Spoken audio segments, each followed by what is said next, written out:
Life learning में आपका स्वागत है।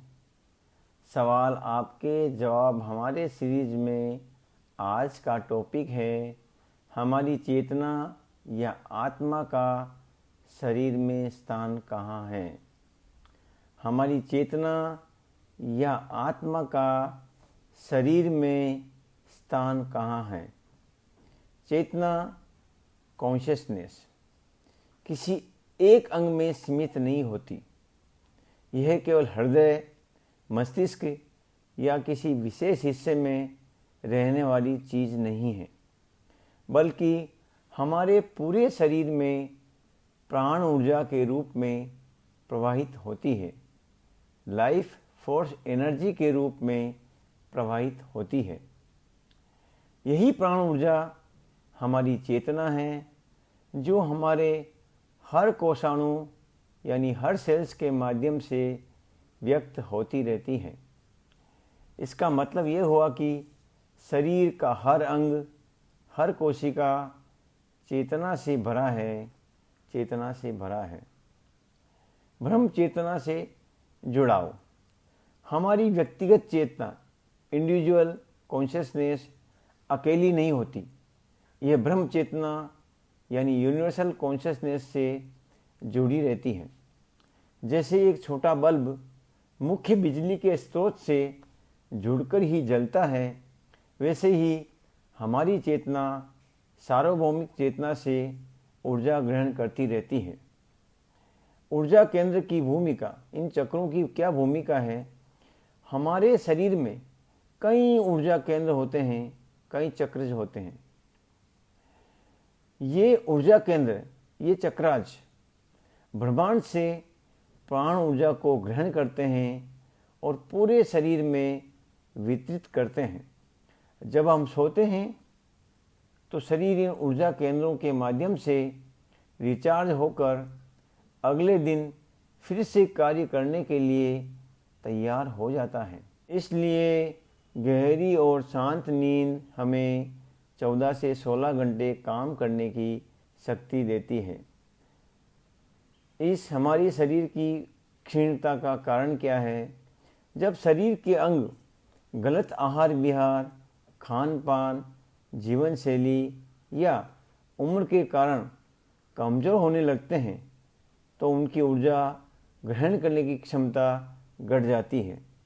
परिणाम स्वरूप प्राण ऊर्जा धीरे धीरे कमज़ोर होने लगती है।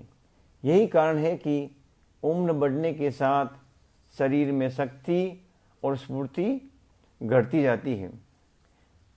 अच्छे आहार विहार का भी अपना एक महत्व है।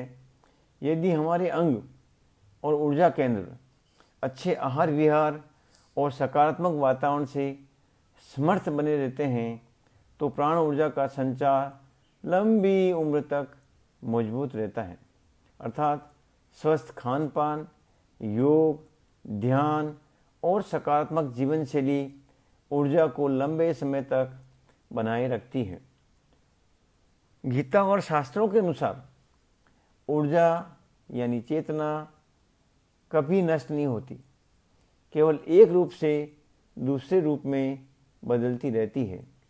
यही बात विज्ञान भी कहता है, यानी क्वांटम फिजिक्स भी मानती है कि ऊर्जा कभी खत्म नहीं होती। ऊर्जा को न पैदा किया जा सकता है, न नष्ट किया जा सकता है, केवल इसका रूप परिवर्तित किया जा सकता है। शरीर तो नष्ट होता है, लेकिन ऊर्जा यानी चेतना यानी आत्मा शाश्वत रहती है, शाश्वत रहती है। उसे कभी भी नष्ट नहीं किया जा सकता। सार रूप में कहें तो निष्कर्ष यह है कि आत्मा या चेतना का कोई निश्चित स्थान शरीर में नहीं है। आत्मा या चेतना का कोई निश्चित स्थान शरीर में नहीं है। यह पूरे शरीर में प्राण ऊर्जा के रूप में विद्यमान है। यह चेतना हमेशा ब्रह्म चेतना से, यूनिवर्सल कॉन्शियसनेस से जुड़ी रहती है। जब तक ये जुड़ाव बना रहता है, तब तक शरीर जीवित और सक्रिय रहता है। जब तक इस चेतना का ब्रह्म चेतना से जुड़ाव बना रहता है, तब तक शरीर जीवित और सक्रिय रहता है। अंत में सरल शब्दों में कहें तो शरीर यानी एक यंत्र।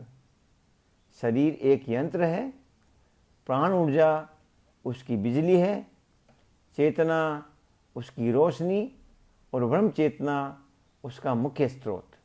फिर दोहराएं, शरीर एक यंत्र है, प्राण ऊर्जा उसकी बिजली है, चेतना उसकी रोशनी है और ब्रह्म चेतना उसका मुख्य स्रोत है। धन्यवाद, धन्यवाद, धन्यवाद।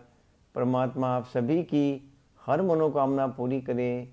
इन्हीं मंगल और पवित्र भावना के साथ आपका ही अपना निर्वाणा लाइफ लर्निंग